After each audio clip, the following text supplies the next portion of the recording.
Hi there, welcome to another edition of the Reach Football Show, the debate forum where the skill of Bournemouth in attack, the chaos of Watford in defence and the nerve-shredding intensity of Aston Villa going into the final day of the season. On the show this week, the footballer of the year, the inspirational Jordan Henderson, the free-scoring Sadio Mane and Mo Salah.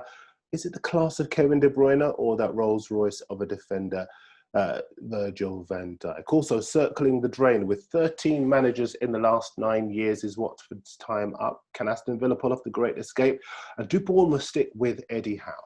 And down to the wire, which two of Chelsea, Manchester United and Leicester will make it into next season's Champions League? Fighting their nails down to the quick with me this week. David Maddock, the Daily Mirror's Merseyside reporter, Chris McKenna, the Daily Star's Merseyside reporter, and live from his local Waterstones, the Daily Express football correspondent, Matt. Let's start. Let's start with what is shaping up now to be a fascinating final day in the fight against relegation. A week ago, Villa and Bournemouth looked certain to join Norwich in going down. Last Sunday, Watford sacked Nigel Pearson, and on Tuesday night, Aston Villa pulled off a superb home win over Arsenal. Here's a back page of the Daily Mirror. Zeros and heroes, also the inside spread of the Daily Mirror ahead of the weekend. Table set for Sunday Crunch. See what they did there. Villa Spark is a headline on the back page of the Daily Star. And down to the wire is the appropriate headline on the back page of the Daily Express. It's very simple, Chris. Who stays up, who goes down? I think after last night, I think Aston Villa are going to stay up. They've got, I think, the perfect game in West Ham on Sunday. West Ham technically safe unless there's a massive goal swing, even if they lose tonight against Manchester United. So you have to say it's Villa's now to kind of lose, and that's, I can't really believe it, because I thought when Theo Walcott scored a late equaliser against them against Everton, I thought that was going to be the killer blow for them. It was such a dagger, because they'd been good in that game and they'd got ahead, and late on in the game they got ahead, and you just felt they were there and it was going to be a massive 3 points, and then to lose those 2 points was huge. But to be fair to them, they picked themselves up, responded well with a brilliant performance against Arsenal. And you look at Watford, how they're going to recover from that defeat by Manchester City, and they've got now Arsenal to come on Sunday, which won't be easy because they'll be looking to finish the season, the league season on a high. So I have to favour Villa in this situation just because it's in their hands now, and I think they've got the best fixture on the last day. No thoughts about Bournemouth? They go to Everton on that. They go final to day. Everton again. Again, Everton obviously have been very inconsistent of late, so there is the opportunity there. But I think as well, Everton they played well against Sheffield United. They'll be there to try and put on a performance on the last day of the season as well, and I think that's a tricky game for them. And I just can't see them. I can't see them winning it, and I can't see Villa losing to West Ham. Matt Dunn, who goes down, who stays up? I think the head says that, like with Chris, I think Bournemouth aren't going to quite do enough, and I think with the momentum they've got, you'd back Villa, but football never works like that. It's going to be a crazy story in the last day. What I would say is that sitting at Vicarage Road last night and watching Watford play as badly as they did, in the circumstances they did, and then looking across the stand and seeing Graham Taylor's face depicted across the halfway line on the seats, I felt sorry for him and for the good people at that club, who they seem to be going down in tatters because of the decision of the owners to appoint what's effectively their fourth manager of the season. Get rid of a guy who dug them out of the mess, seemed to take them to the brink. And it's one thing going down, the Titanic sank, but it had leadership on board, women and children first, someone organising things. This is just chaos now. No one seemed to be playing for each other. And if they do somehow, just because football's like it is, get a result at Arsenal and escape this, I think the owners need to have a good, long, hard look at themselves and their philosophy of chopping and changing, which they've always had, but it just feels wrong on a human basis. And I know Graham Taylor, and I know he would be spinning in his grave to see what happened last night. Yeah, our man John Cross was at Vicarage Road as well for the Daily Mirror. This is what he had to say, very similar to what you've just said, Matt. Take a look at this. Manchester City have just absolutely smashed Watford 4-0. And frankly, the only consolation for Watford is it could have been a lot worse. Honestly, I've said double figures in my match report. It was that bad. City were quite wasteful. Ben Foster was incredible, actually, making save after save after save, and making this an even greater embarrassment. There's a lesson here for Watford. You cannot run the club like this. They've sacked 3 managers this season. They sacked the last one, it seems to me, Nigel Pearson, because some of the players didn't like the manager, thought it was a bit too strong. Well, the proof was in the pudding today. Honestly, they've been overrun by player power. The Watford hierarchy have listened to strong characters, and frankly, they've been punished for doing so, because they might talk a good game, they certainly don't play it at the moment. Matt, John, very scathing last night. He saw that game as well from the stadium, and he's saying that there needs to be much more leadership. 13 managers in the last 9 years, 10 in the last 14 years at Watford. The model may well be keeping them in the Premier League, but in terms of consistency, it's just a mess. Yeah, absolutely. There is no consistency. There is no long-term aim that we can see. I mean, this might happen behind the scenes, away from the manager's level, and the continental model is very much to chop and change managers, and that's been successful at clubs, not quite as quickly as Watford, but Real Madrid change managers regularly, and they haven't done too badly. But what I would say is to do it with 2 games to go is just taking the whole philosophy of that to a stupid degree. I don't know what they thought they were going to achieve by doing this, and who knows, one day we might find out the real reason why Nigel Pearson was sacked, because no one can fathom how it's a good idea unless something else has gone on behind the scenes. But it's the fact that they do it to a guy who's worked so hard for the club, and there just seems to be so little empathy with the guys that they're actually the pawns that they're shuffling around the board and bringing back when they want to, and in the case of Flores, and it's just remarkable the lack of humanity at board level.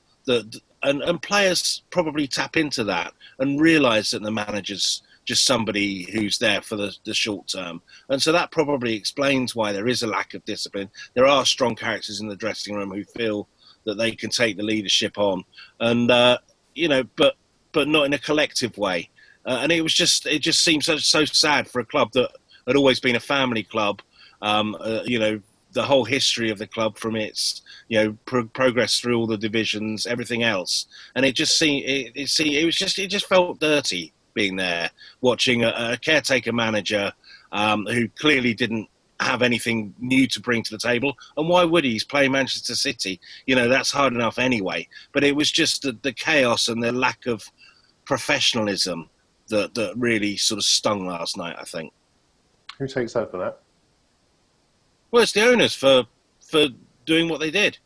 They Sorry, completely. Matt, who should be the next manager? Who do you believe? Sorry, who takes over?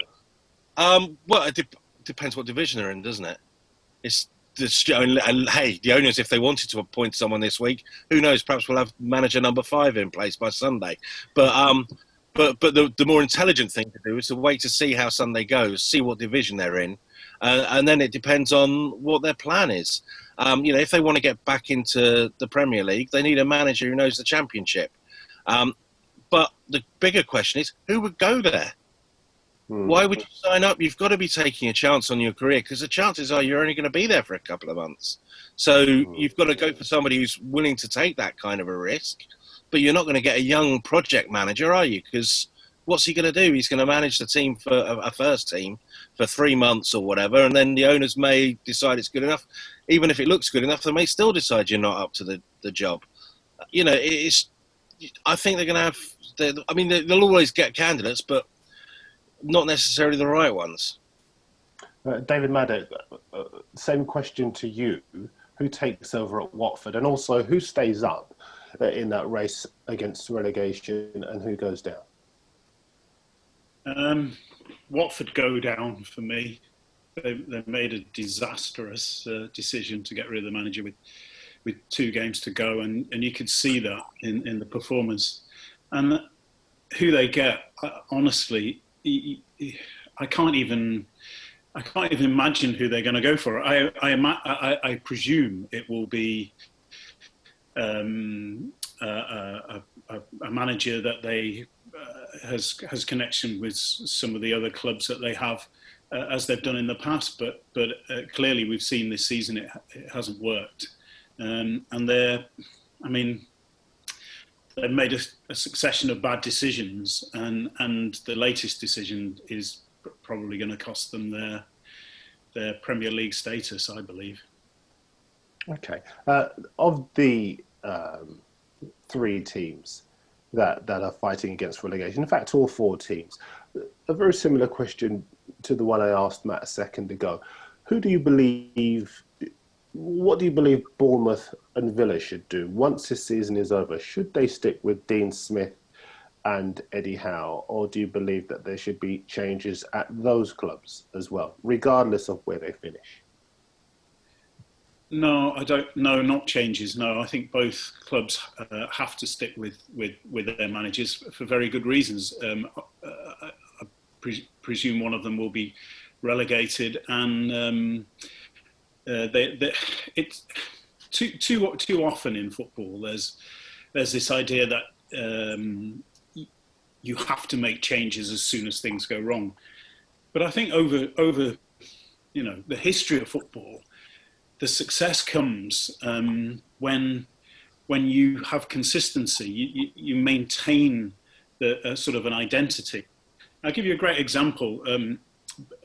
Burnley and Sean Dyche got relegated, and they stuck with him. And look at what he's done. He's created a platform where they're consistently now challenging for a sort of European spot, or on the fringes of that challenge. Had they sacked him when they were relegated, then where would they be now? Would they be anywhere near the Premier League? I would say absolutely not. And so sometimes you've got the right manager. I mean, Bournemouth, Eddie Howe, he's been there. He's done a great job over a long period, and it's been a difficult season.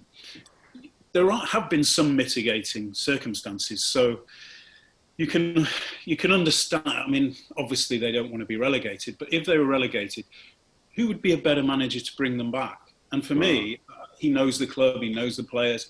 They have parachute payments. I think he would be the right man to bring them back. And exactly the same with Dean Smith. Villa struggled massively for several years. They brought him in. He gave them some continuity, gave them a bit of consistency. So, but if they go down, then then he's the right man to bring them back. He's already proven that. Now, Matt Dunn, we're recording the show, of course, ahead of the game between Manchester United and West Ham, a game that you are likely to be covering. You were at West Ham's pre-match press conference. First of all, can they win at Manchester United? And also, how do you see the race for the top 4 panning out? Matt? Potentially they could win at Manchester United. We saw that with Villa and Arsenal. Who'd have predicted that? I'm not sure they're going to. I think Manchester United, having fought so hard for those top 4 places, are going to really put the pressure on and make sure there's no slip-ups ahead of that game against Leicester. And I think, to be fair, West Ham are resigned to that. It's going to take a mammoth defeat against Villa to put them into trouble. And that backs to the wall attitude that Villa had, I don't think it's going to be running through the team tonight. I think that'll go as you'd expect. I think to a large degree it'll be damage limitation as well, because it only takes an 8-0 to really land them in the mire ahead of that last game. So I just wonder if it'll just be more caution rather than the kind of up and out and attitude you want. In terms of the top 4, Leicester's going to be a hard place to go on the last day of the season. I think that is very much the game to be at, which thankfully I believe I'm going to be. It's going to be intriguing because it means so much for United. There's a danger of them freezing because they need it almost. Leicester, it's an adventure again. It's the spirit of a couple of years ago when they kept getting these 1-0 wins. I think that'll be very interesting psychological hurdle for United to cross, just beating giving their best, being able to be in a position to play their best with the freedom that they've been showing in recent weeks when they know it really, really matters. I'm just looking at the Reach Football match list, and I know you're at Everton against Bournemouth, but you'll be casting an eye, I would imagine, at that game and at the top four picture as well. How do you see that panning out? Who will finish in the top four for you? Well, obviously Liverpool and City. Let's get the easy bit out of the way. I'm gonna go. I'm actually gonna go for Leicester. Oh, yeah. Go on then, tell us why. Well, you might expect me to as the Merseyside correspondent, but I think. Do you know what? I think the pressure is slightly off Leicester now. I know that sounds crazy, but they've been there all season, there to be shot at. And actually, you know, we discussed that the form has been pretty terrible on the whole since January. And for me, in a sense, that's because they were in a position where they weren't expected to be. They were being chased by two big clubs with big resources.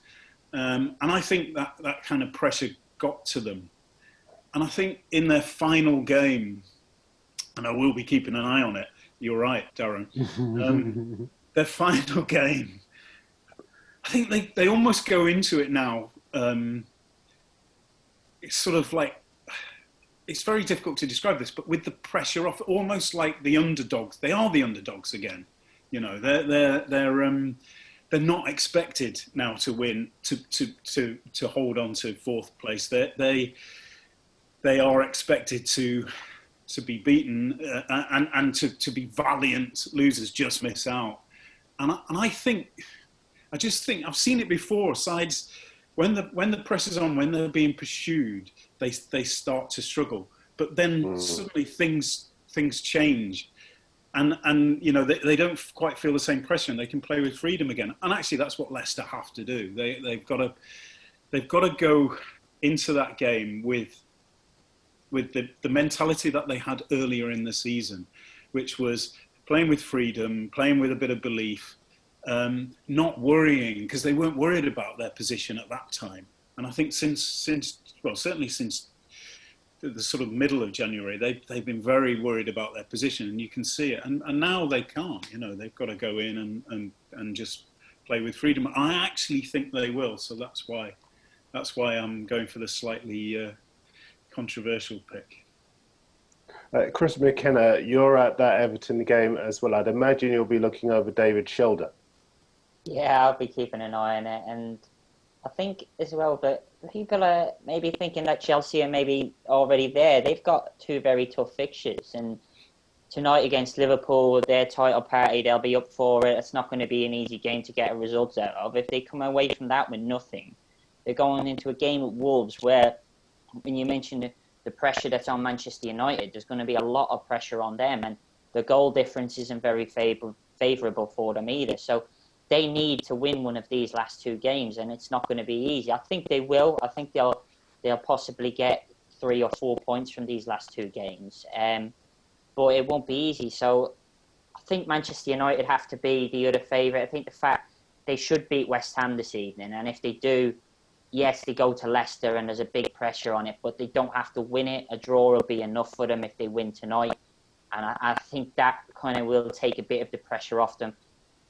They also know they've got the Europa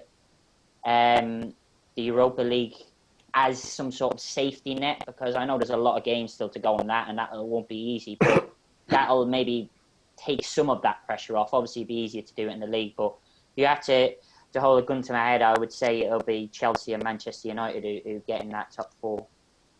Okay. There is a gun to Solskjaer's head at Manchester United over the issue of David De Gea. Lost his form spectacularly, dominated all the headlines on Monday morning after his, on Tuesday morning after his performance the other day.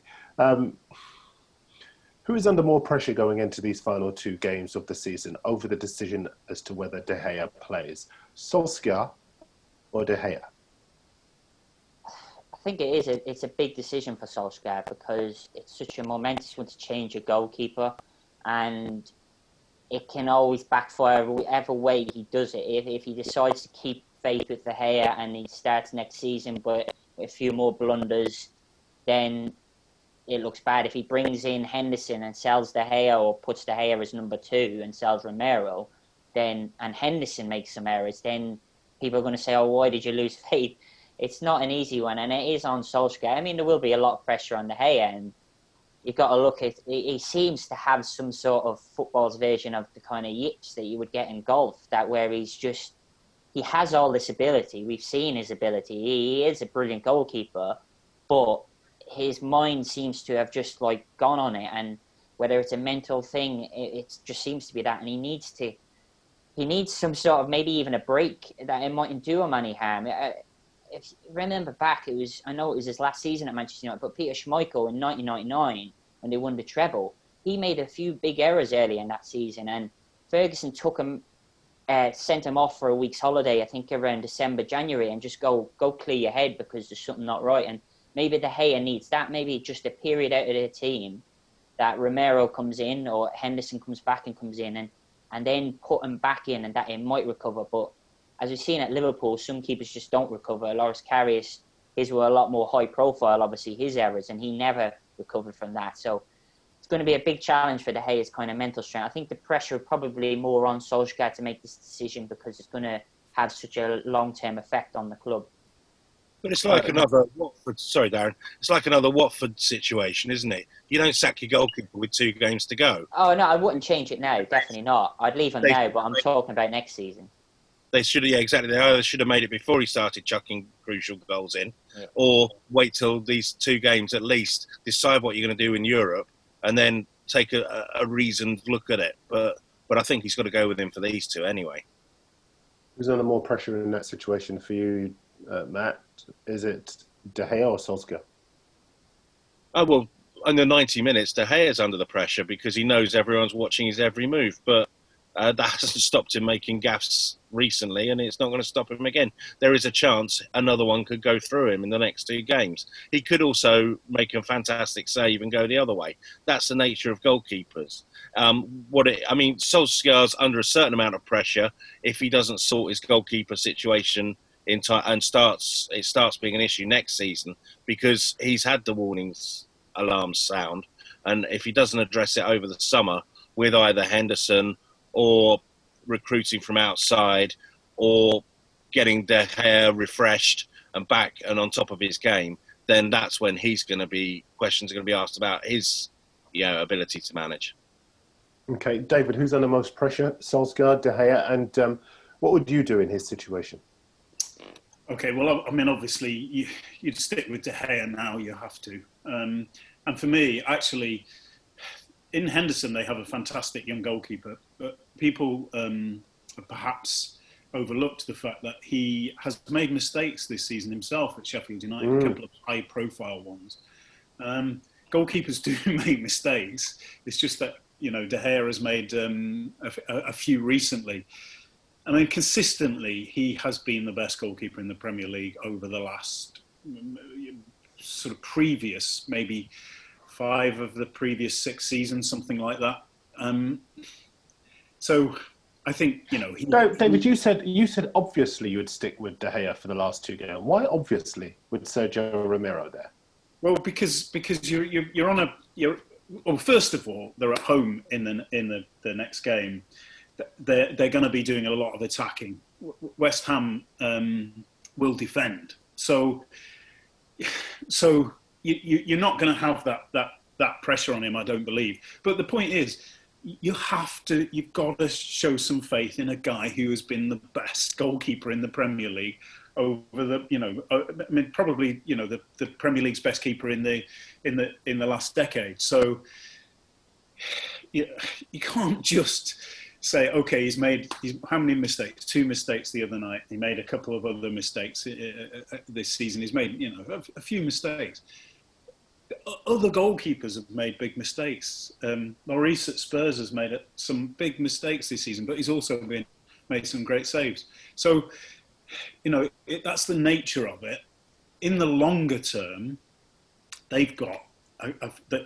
Solskjaer has already said that Henderson stays next season. So they've got the alternative, a great young goalkeeper.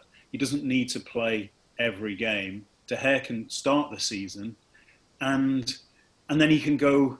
If he struggles, then he's got an alternative to put in Henderson. And obviously, you know, he's a young England goalkeeper. He's got a lot of quality, a lot of potential. So, I mean, that's a good situation for the manager.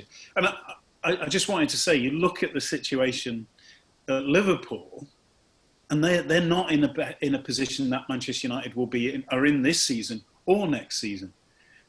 Liverpool, Alisson missed, I think it was 12 games this season through injury. And in the end, it cost them. It cost them really badly. It cost them in the FA Cup at Chelsea because Adrian was terrible. And then it cost them in the Champions League. They would be in the Champions League now if they'd have had a proper backup goalkeeper. Manchester United have two. So you asked the question, is the pressure on Solskjaer? No, because he's got three goalkeepers, one of them who's been the best in the Premier League for the last decade. So his position is, when does he make that change, if at all? And I agree with Chris. He looks at it next season if De Gea takes this form into next season. But you stick with him now. You have to, because otherwise, he's finished. You know, and you don't want that because he's a top keeper. Well, let's take a look at the back page of the Daily Mirror. This is Jurgen Klopp ahead of Liverpool's trophy lift on Wednesday evening.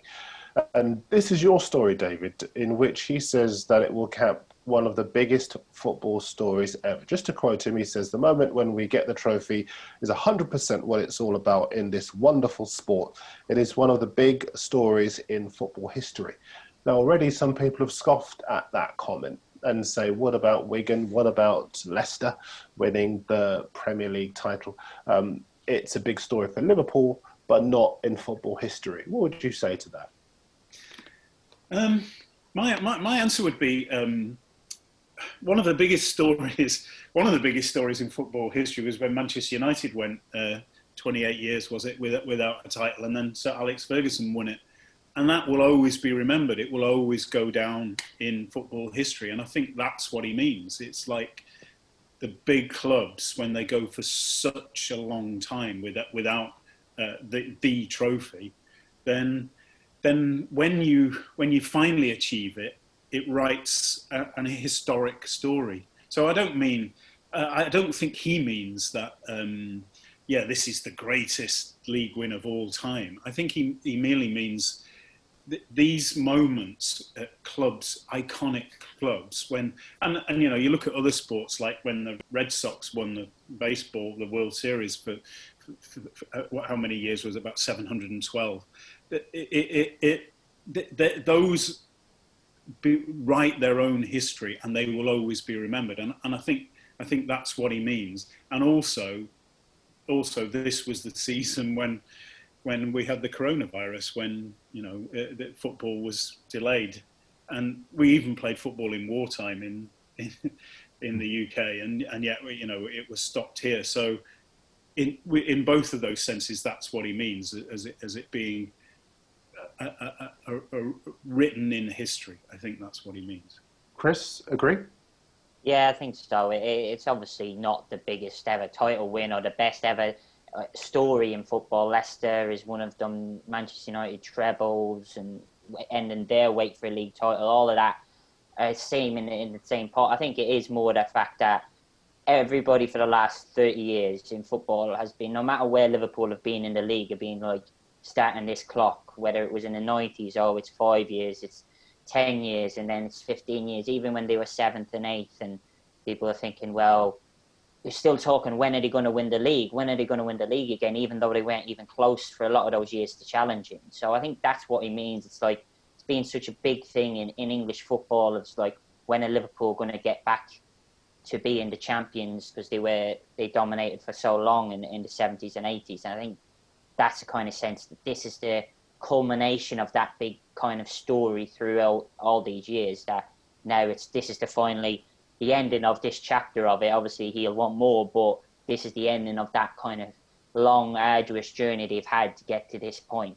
And that's what he means in such a big story. I wouldn't say, again, I don't think he meant it's the biggest story in football even this year or of all time. It's just that this is the big story in Liverpool, in England, when Liverpool are going to be back at the top, and this is it now. Matt? Yeah, Liverpool are unique. What other club can they win the Champions League on a number of occasions and it not really matter? Because Bill Shankly set up the title as their bread and butter. That's why Liverpool exists. They exist to win titles. Throughout that whole glorious era, that's what they had to do. My analogy is with British tennis. We've got the greatest tournament in the world. We couldn't find anyone to win it for us for 77 years. It's the same sort of pressure.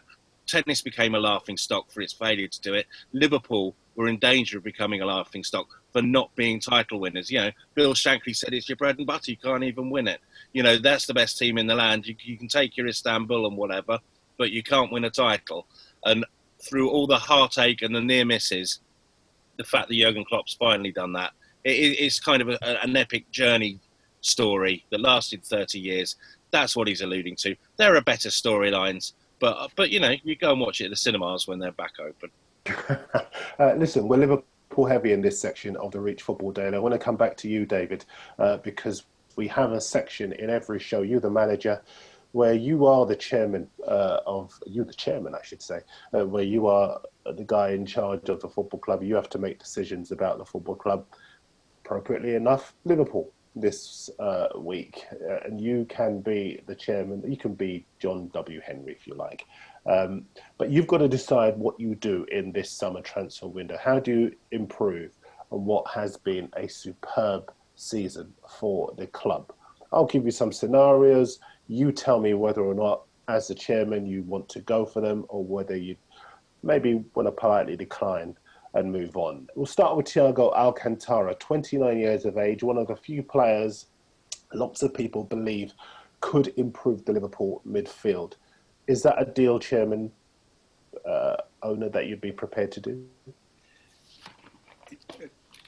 This is a tough scenario because I'm going to put myself in the position of Liverpool's owners rather than me just being a random. That's the game. A random guy who, because I would say absolutely, he's a fabulous footballer. Get him. However, doesn't fit the Liverpool model at all. I mean, there's talk of him Bayern wanting 35, 40 million. He's 29 years old. He's missed quite a few games in recent years. He's not played all the games. It doesn't fit their model at all, and they've been successful by pursuing their model. They go for young players who have growth potential. They're not shy of spending money, but they spend money on players they believe they can improve and actually increase their value. And it's worked. So why change that model? I don't see in any way why, as the owner of Liverpool, you would divert from that model. I don't see that anyway. And now we're talking about a summer where the whole football landscape's been transformed because there has been already clubs have lost tens, if not hundreds of millions of pounds because of this coronavirus crisis. And even though there's some talk of football fans coming back in September, the question is how many, how long? Will there be a second wave in the UK? What happens then? Will football be cancelled again if there is a second wave? And none of us are experts, but I don't need to be an expert to tell you that there's a good chance there'll be a second wave. And if there is a second wave, you've got to stop mass gatherings, so no fans. You may have to stop sport completely, just like they did last time. So how do you budget for that as an owner? And what you have to tell yourself is caution until the picture becomes clear. Is the picture clear now? Absolutely not. I think clubs who are sensible will say, okay, let's get to January and then we'll look at transfers. And so I'm saying, as the Liverpool owner, that's exactly what you would do. Maybe make a couple of young signings, not big money, and then look in January if you really need to improve your team. So do you then go for maybe an out-of-contract winger like a Ryan Fraser to improve your team, knowing that Shaqiri will leave? Yeah, well, yeah, Fraser's an interesting one. Funnily enough, he would be a name that I would have suggested. So he had a bad season, and there are questions now about his attitude. And attitude is one thing Liverpool are very keen on.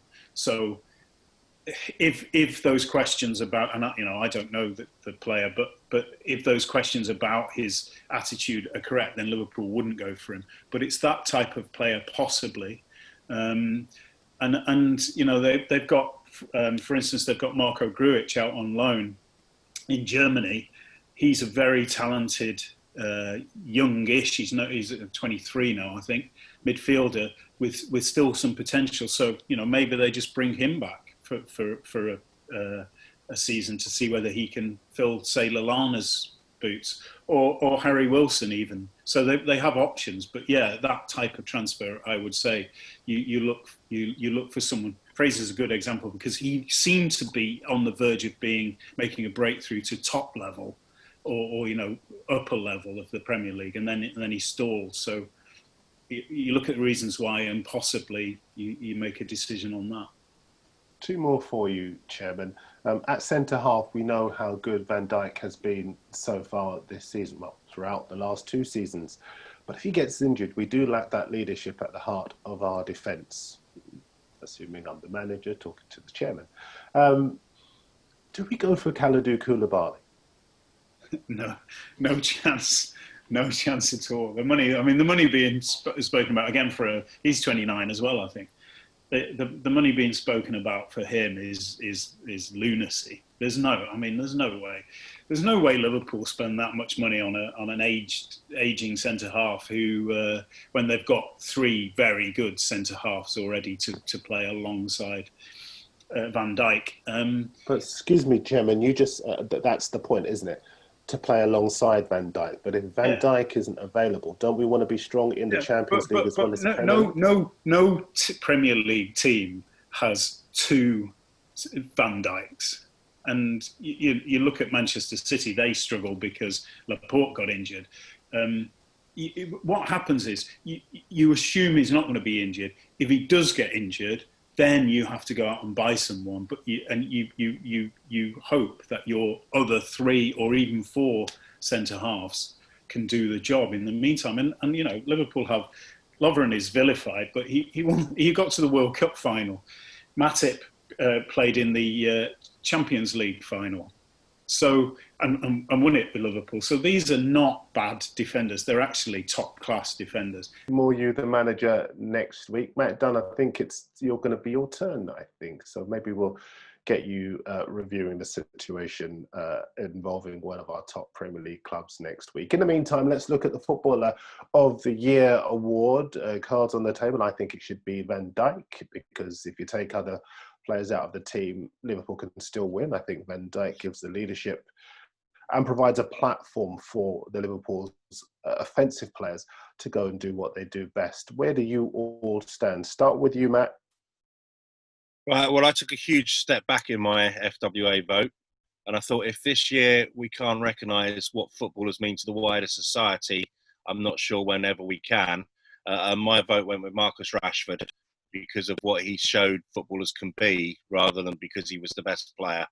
It was a bit of a personality vote rather than a footballer vote, but I just felt that if this year, with everything that's gone on, I just think that football wasn't the most important thing in 1920. I get the sentiment behind that, but I have an issue with that.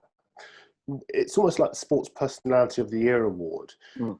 These things generally are not voted for on the basis of what the athletes do on the pitch, on the track, in the ring, wherever. They seem to be decided on other things, and it almost takes away. You may as well call it something else then. I get that, Darren, but Football Ambassador of the Year award. Yeah, surely we should be voting for the player who's done the most on the pitch, rather than who has been a great ambassador for the sport. And every other year, I've voted for the best footballer of the year, but this wasn't like any other year. That's the differential that I drew when I decided who should represent the best footballer of 1990, and he was the best footballer in the widest sense of the word on an occasion that was different, that does have an asterisk, whether you want it to or not. And yeah, I voted for Van Dijk last year. I think De Bruyne the year before, and they were the best footballers without question. And Mo Salah, I think it was as well, was up there. But those are the players that normally win the award. This year, COVID year, which it will always be remembered for, then I felt it needed to be someone who stepped beyond football and showed the wider society how good footballers can be in the widest sense of the word.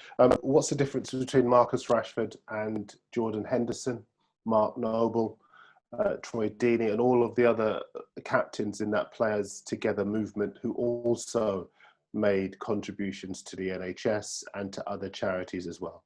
I agree. It was a difficult decision to make between all of those. But Marcus Rashford took on a very personal battle that meant a lot to him, and I think which engaged with a lot of people with his own close association with the story. The fact that he took on the government and beat them, that was a battle, like a football battle, if you like. It was a win, and it just seemed to tick all of the boxes. Everyone else, and I'm sure if Marcus Rashford were to get any sort of honour, he would dedicate it to all the other footballers who've represented the sport so well during these difficult times. Okay, Chris McKenna from the Daily Star. Who would be your footballer of the year and why? I think for me, and it is where my vote has gone, is Jordan Henderson. At times you can look at Liverpool and you look at a Van Dijk and Sadio Mane and a Mo Salah, and you will say they're a more outstanding player.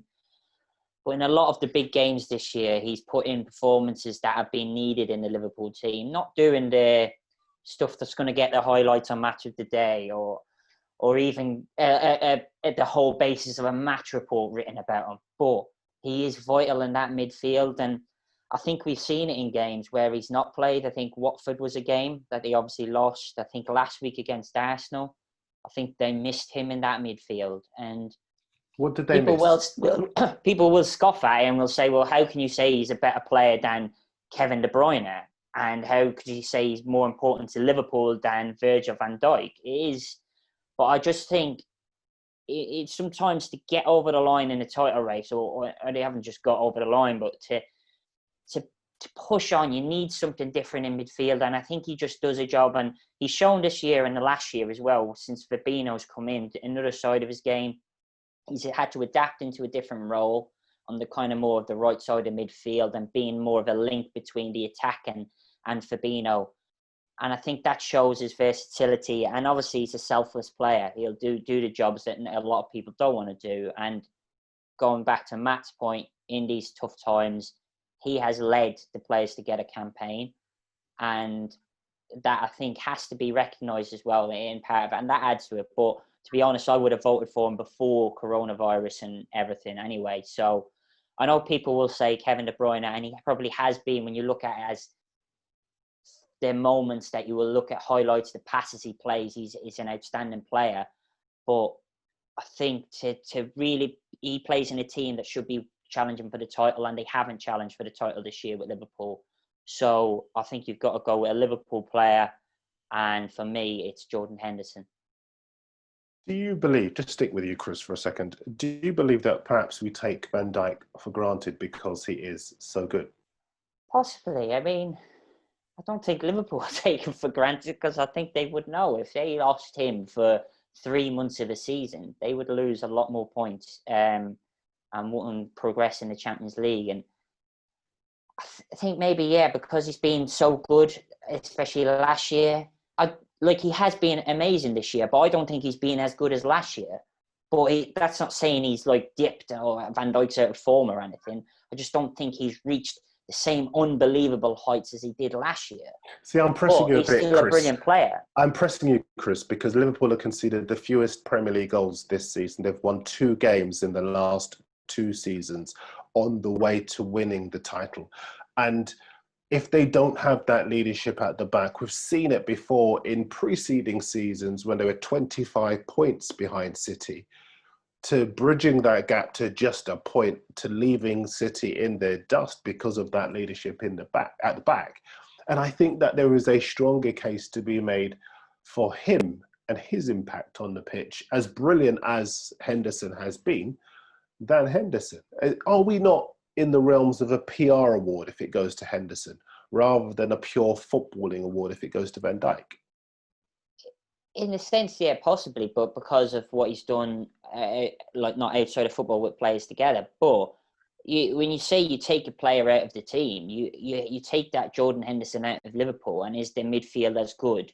No. And do they win games without him? This season, the answer has been no. They've lost to Watford, they've lost to Arsenal without him.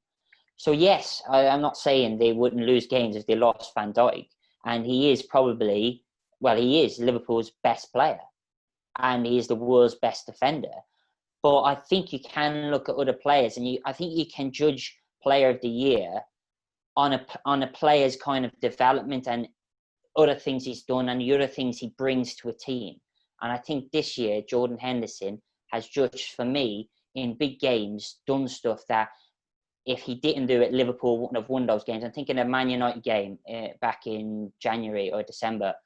That game, he was outstanding that day, and if he wasn't in that midfield that day, I think they mightn't have won the game.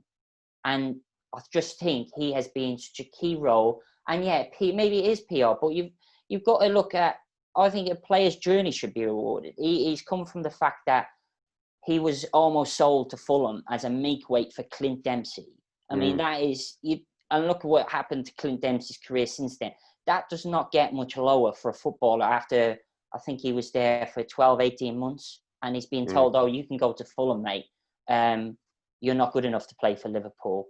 And he's gone from that point, taking all the flack he's taken, and become the captain of the Premier League champions and the European champions and the world champions. And I think that has to be recognised.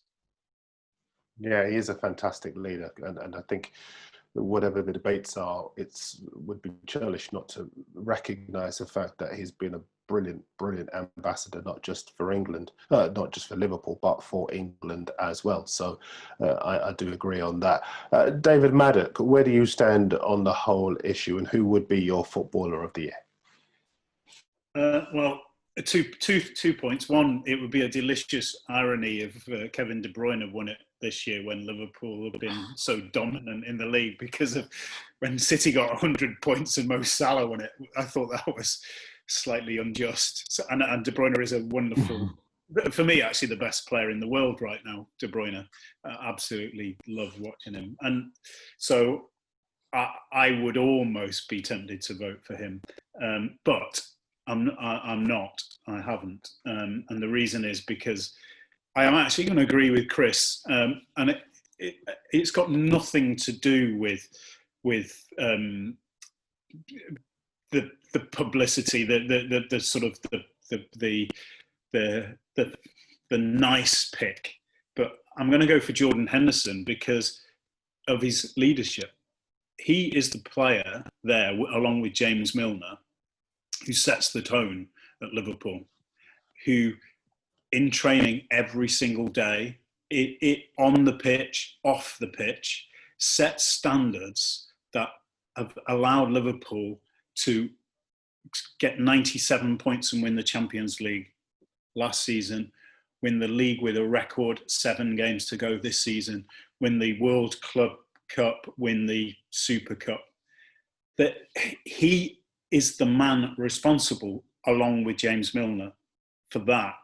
And that is the key to Liverpool's success. It's not Van Dijk. Van Dijk is a wonderful player. Van Dijk does have an authority, but it's Jordan Henderson who is the absolute authority in that Liverpool dressing room.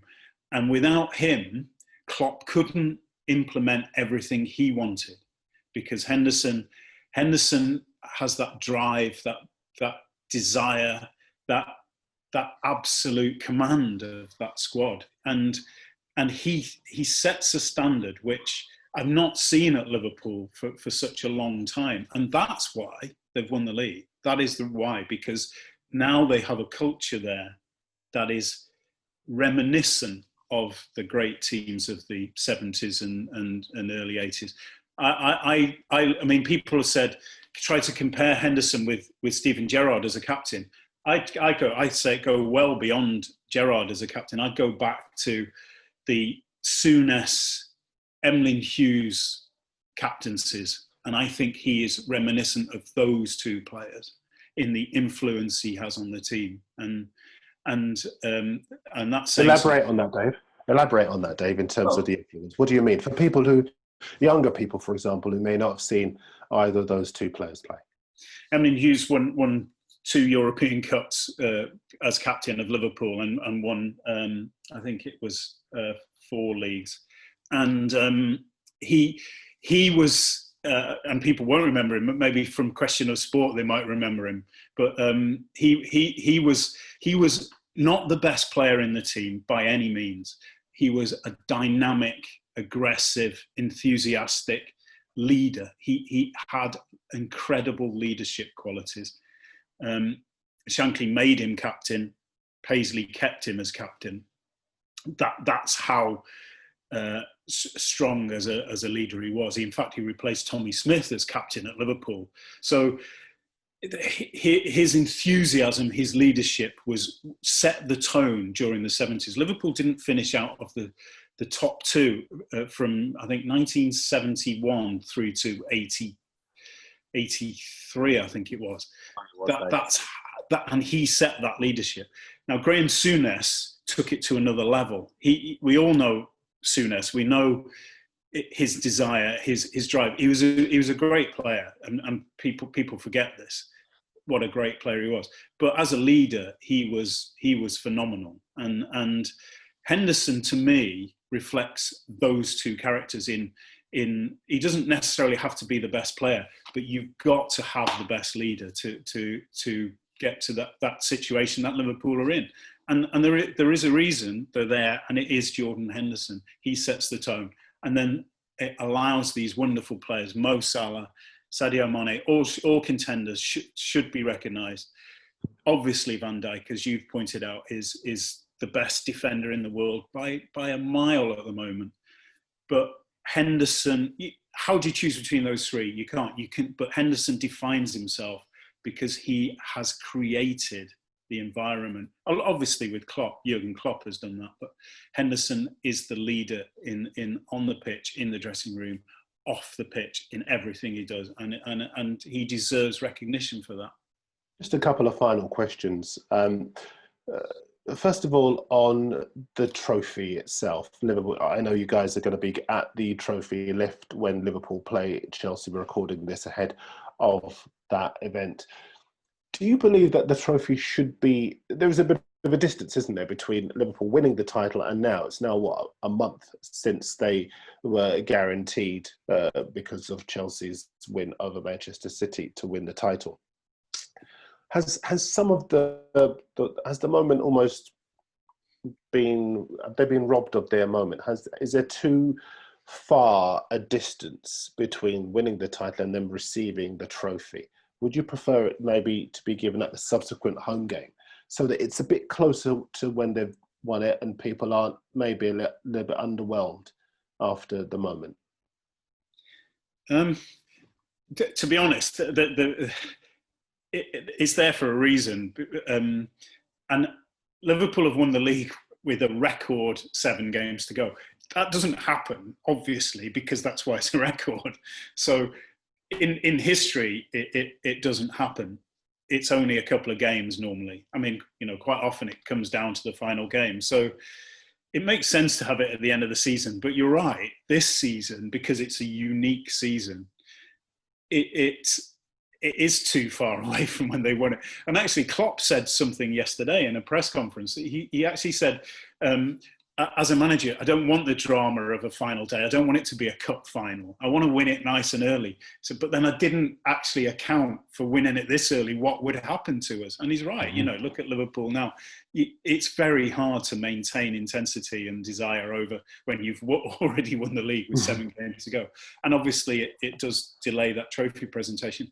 If there were fans there, then I don't think it would matter, because fans would be part of it. They'd be waited for so long. They really wouldn't mind waiting for another 7 weeks. They'd want it at Anfield.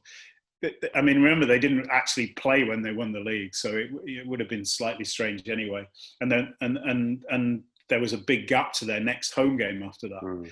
But yeah, you're right, absolutely. But this is a unique season, so there's no reason to change it. It's just, this is a record-breaking season. It probably only happen once in the next 100 years that somebody wins it with 7 games to go. So you don't have to change. Chris, we were talking off air about this subject, and you were saying maybe it should be, as David was saying a second ago, their next home game when they get it, so that you don't have this distance between them obviously being confirmed as the winners and them lifting the trophy. Definitely. I mean, obviously, I think they have been robbed of a moment because there won't be a crowd there. But if you imagine in the normal times, like the first game after they'd won it, when City dropped points at Chelsea, the kind of atmosphere that day, immediately 3 days later, I think it was, they played, what that would have been like at Anfield that day, like the place would have been rocking. And all right, if there was fans there at tonight's game, it would be buzzing, especially with a night game under the lights and all of that kind of stuff. But it wouldn't be as kind of, I don't know, just the wave of emotion would have been better going into it. And I think that's why it's better to follow bang on the next home game. And whether that is with 2 games to go, 3 games to go, 4 games to go, just get it straight away and give them the trophy, because I think that will make it makes it a better spectacle. I think this year's it's a bit different because I think it all would have felt different because there won't be fans there, and obviously they're going to make a big do as much they can tonight to kind of make it a big event, and I'm sure it will look like a good spectacle on TV, but it still feels a bit unfair that after 30 years of waiting, they can't be there tonight to witness it in person, or the 50, 60,000 who have season tickets and stuff who would be able to. Matt? Yeah, I just wonder if you give the trophy the home game after, like if that had happened, what do you do the home game after that? You look on your programme and it says we're playing for the Premier League and you've already got it in your trophy cabinet. It just makes a mockery of the competition. I agree the place would have been buzzing tonight. It would have been buzzing the first home game after they'd secured the title. Why not enjoy both occasions?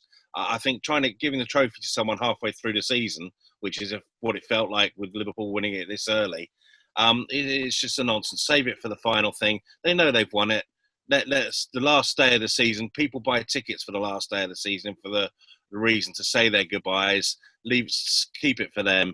As Dave said, it's a one-off. Well, it's not quite a one-off, but it isn't going to happen often.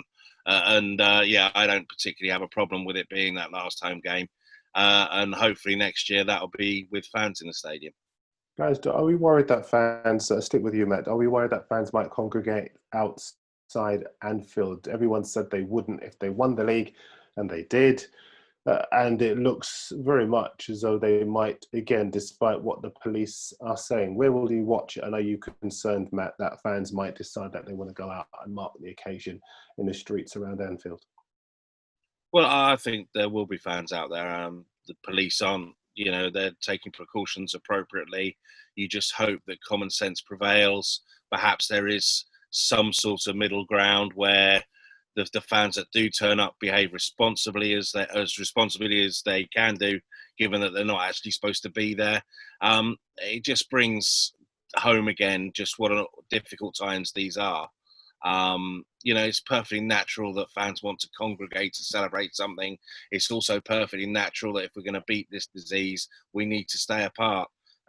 There is no sort of middle ground there.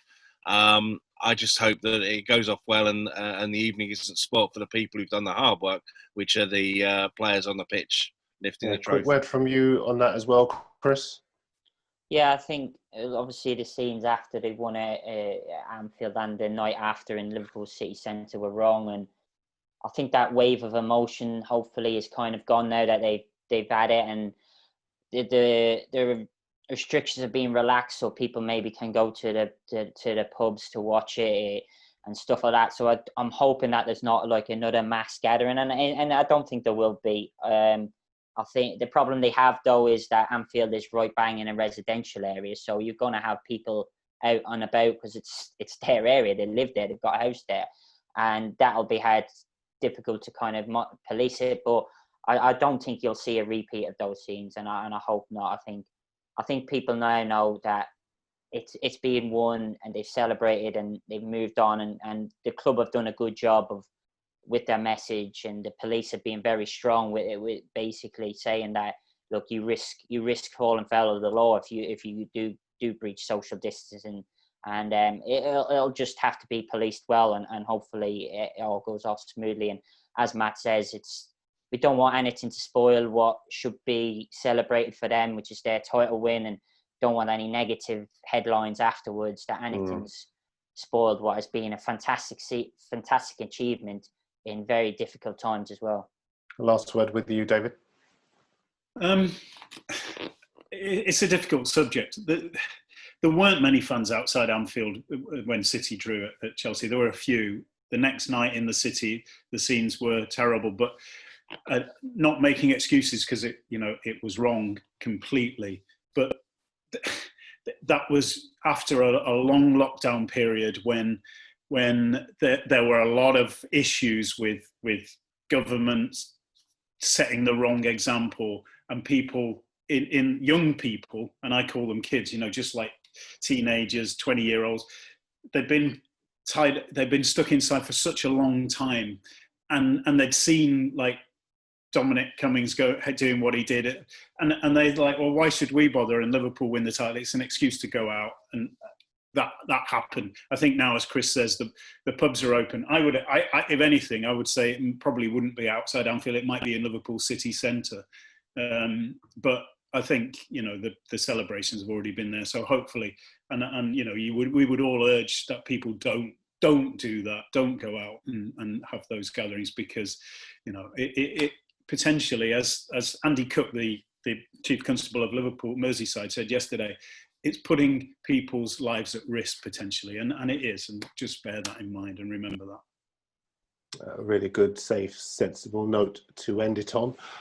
Big thanks to David Maddock, to Chris McKenna, and to Matt Dunn on the Reach Football Daily. We are back next week when we'll be joined by Andy Dunn, the Chief Sports Writer of the Daily Mirror, Jeremy Cross, the Chief Sports Writer of the Daily Star, and Matt will be back with us as well. The show is on next Wednesday. Enough time for you to drive to Barnard Castle, get yourself an eye test, maybe even wear a mask in the meantime as well. We'll see you there.